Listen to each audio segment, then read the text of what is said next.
ప్రతి మిరప రైతుకి నమస్కారం.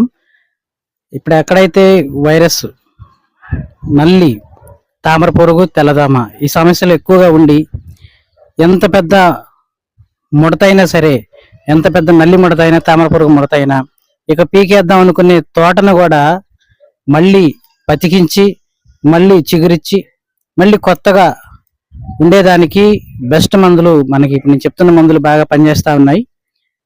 ఇవి మన నంద్యాలలో దస్తగిరిగానే మన రైతు పంపేయడం జరిగింది. ఆ పీకేద్దాం అనుకున్న తోటను కూడా ఇది కొట్టిన తర్వాత ఎక్సలెంట్ రిజల్ట్ వచ్చి వాటికి 4 రోజులు, ఇప్పుడు మీ ఫోటోలు చూడండి, 4 రోజులకి అంత క్వాలిటీతో అంత బాగా వచ్చినాయి. దీని మీద రేపు కానీ ఎల్లుండి కానీ నేను బెస్ట్ కాంబినేషన్ గా పైగాసిస్, సక్సెస్, ప్రైడ్ ఈ 3 కాంబినేషన్స్ ఇవాళ కానీ రేపు కానీ కొట్టమని చెప్పాను. 5వ రోజు కానీ 6వ రోజు కానీ ఇవి కూడా కానీ కొట్టగలిగితే ఎక్సలెంట్ రిజల్ట్, ఇక తిరుగులేని రిజల్ట్ అందులో మనం చూడొచ్చు. సో ఎవరైతే పీకేద్దాం లేదా